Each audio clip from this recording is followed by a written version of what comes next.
इस वीडियो में हमने ये देखा कि ये पॉसिबिलिटी है कि अगर आपकी सालाना इनकम 10 लाख रुपए तक भी है तो भी आपको कोई भी इनकम टैक्स पे करने की जरूरत नहीं है इन इन्वेस्टमेंट ऑप्शंस को चूज करके। तो दोस्तों आज के इस वीडियो में हम देखेंगे कि अगर आपकी सालाना इनकम 10 लाख रुपए है फिर भी आपको कोई भी इनकम टैक्स पे करने की जरूरत नहीं पड़ेगी। दोस्तों फाइनेंशियल ईयर 2020 और 21 के हिसाब से अगर आपकी सालाना इनकम 10 लाख रुपए है तो आपको ओल्ड टैक्स स्लैब रेट्स के हिसाब से लगभग 1,06,000 रुपए का इनकम टैक्स भरना पड़ता है और न्यू टैक्स स्लैब रेट्स के हिसाब से लगभग 78,000 यानी कि 78,000 रुपीज का इनकम टैक्स भरना पड़ेगा। लेकिन दोस्तों अगर आप इस वीडियो को पूरा देखोगे तो आपको 10 लाख रुपए की सालाना इनकम पर कोई भी इनकम टैक्स पे करने की जरूरत नहीं पड़ेगी। तो दोस्तों इस वीडियो को पूरा देखिए ताकि आपको समझ में आए कि ऐसे 6 तरीके के कौन से इन्वेस्टमेंट ऑप्शंस हैं जो आपको मदद करेंगे आपका इनकम टैक्स बचाने के लिए। मैं अभिलाष गुप्ता स्वागत करता हूं आपका मेरे इस वीडियो में फिनकैल्सी टीवी पर।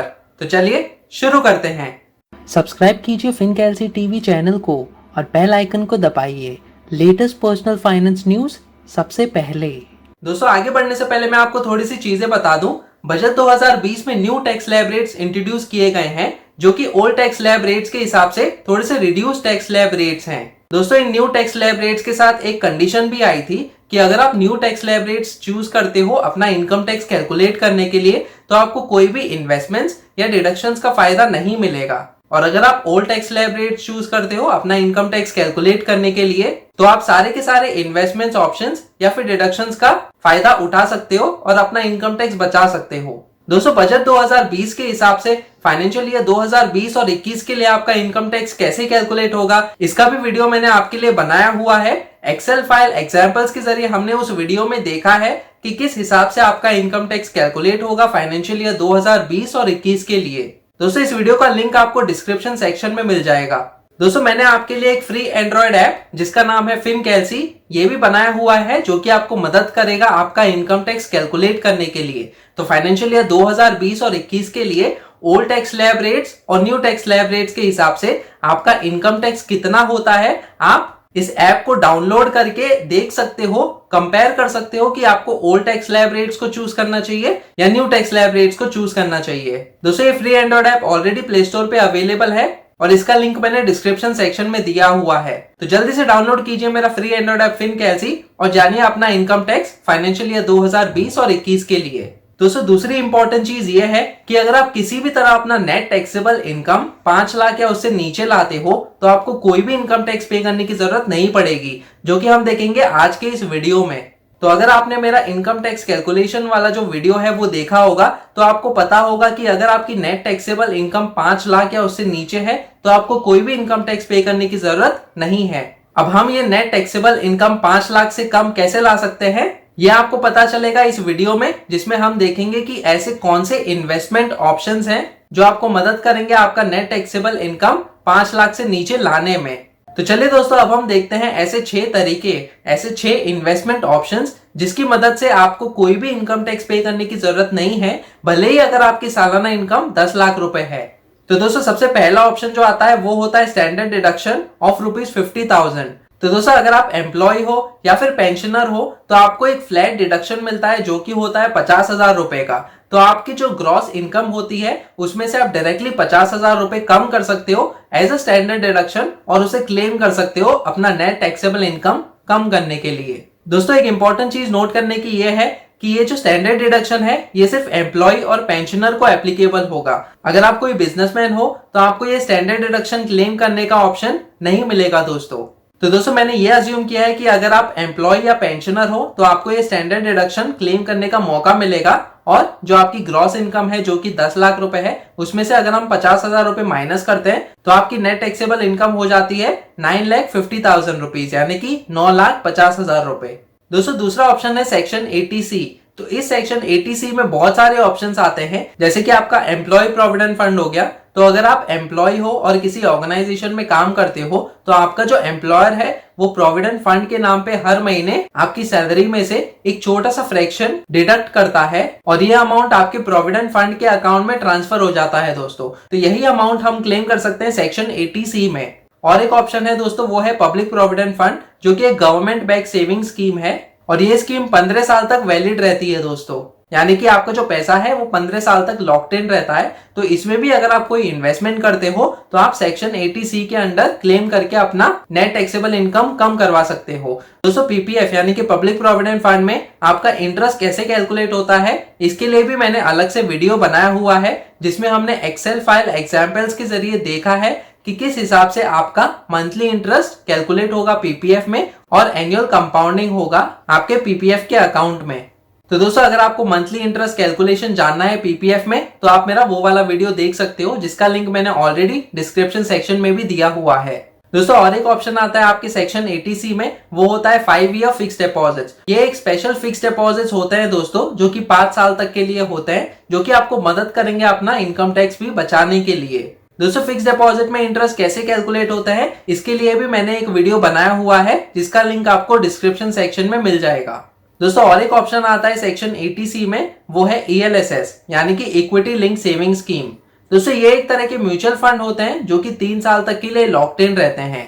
इसके रिटर्न्स भी कैसे कैलकुलेट होंगे ये भी मैंने आपको एक दूसरे वीडियो में बताया हुआ है। एक्सेल फाइल एग्जाम्पल के जरिए हमने ये देखा है कि ELSS यानी कि इक्विटी लिंक सेविंग स्कीम में आपके रिटर्न्स कैसे कैलकुलेट होते हैं। इस वीडियो का भी लिंक मैंने डिस्क्रिप्शन सेक्शन में दिया हुआ है। दोस्तों इसी तरह लाइफ इंश्योरेंस के प्रीमियम्स जो आप हर साल भरते हो वो भी आप क्लेम कर सकते हो सेक्शन 80C के अंडर, और मैक्सिमम अमाउंट जो आप क्लेम कर सकते हो सेक्शन 80C में वो है 1.5 लाख रुपए यानी कि 1,50,000 रुपीज। दोस्तों सेक्शन 80C में कितने तरीके के इन्वेस्टमेंट ऑप्शंस आते हैं इसके लिए भी मैंने अलग से एक वीडियो बनाया हुआ है। उस वीडियो में आपको सारे के सारे ऑप्शंस मिल जाएंगे। अगर आप कंफ्यूज हो कि आपको किस ऑप्शंस में इन्वेस्ट करना चाहिए अपना इनकम टैक्स बचाने के लिए, तो आप मेरा वो वाला वीडियो देख सकते हो। इसका भी लिंक मैंने डिस्क्रिप्शन सेक्शन में दिया हुआ है दोस्तों। तो दोस्तों अगर आपने सेक्शन 80C में भी 1.5 लाख रुपए यानी कि 1,50,000 रुपीज इन्वेस्ट किया तो आपका जो नेट टैक्सेबल इनकम हो जाता है, जो कि आपका था 9,50,000 रुपए, वहां से हो जाता है आपका 8 लाख रुपए। दोस्तों तीसरा इन्वेस्टमेंट ऑप्शन है मेडिकल इंश्योरेंस, जो कि सेक्शन 80D को बिलोंग करते हैं। तो अगर आपका कोई मेडिकल इंश्योरेंस है और उसके लिए आप हर साल प्रीमियम पे कर रहे हो तो आप 25,000 रुपए तक क्लेम कर सकते हो सेक्शन 80D में। दोस्तों ये इंश्योरेंस प्रीमियम्स आपके लिए, आपकी वाइफ या हस्बैंड के लिए और आपके चिल्ड्रंस के लिए एप्लीकेबल होते हैं। और अगर आप अपने पेरेंट्स के लिए भी मेडिकल इंश्योरेंस करवा रहे हो तो उनके भी प्रीमियम्स आप क्लेम कर सकते हो, और इनका भी मैक्सिमम जो अमाउंट है क्लेम करने का वो है 25,000 रुपए। तो दोस्तों टोटल अमाउंट जो आप क्लेम कर सकते हो मेडिकल इंश्योरेंस के द्वारा सेक्शन 80D में वो होता है 50,000 रुपए का। तो दोस्तों अगर आप मेडिकल इंश्योरेंस को भी क्लेम कर रहे हो तो आपका नेट टैक्सेबल इनकम 8 लाख रुपए से कम हो जाता है 7,50,000 रुपए तक, अगर आप पूरा का पूरा अमाउंट जो कि 50,000 रुपए है मेडिकल इंश्योरेंस में क्लेम कर रहे हो सेक्शन 80D के हिसाब से।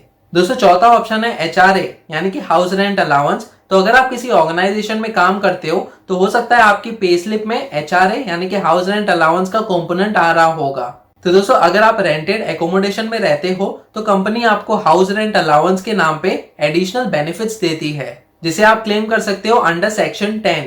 दोस्तों HRA यानी कि हाउस रेंट अलाउंस जो है इसका एक अलग टाइप का कैलकुलेशन होता है। हमें 3 तरीके के कैलकुलेशन फॉर्मूला यूज करने होते हैं, और इसमें से कौन सा मिनिमम अमाउंट है उतना अमाउंट आपको एज अ डिडक्शन क्लेम करने का मौका मिलेगा सेक्शन 10 के अंडर। दोस्तों मैक्सिमम HRA आप कितना क्लेम कर सकते हो इसके लिए भी मैंने अलग से वीडियो बनाया हुआ है। एक्सेल फाइल एग्जांपल्स के जरिए हमने उस वीडियो में देखा है कि आपका HRA अमाउंट कितना होगा। तो दोस्तों आप मेरा वो वाला वीडियो भी देख सकते हो, जिसका लिंक मैंने ऑलरेडी डिस्क्रिप्शन सेक्शन में दिया हुआ है।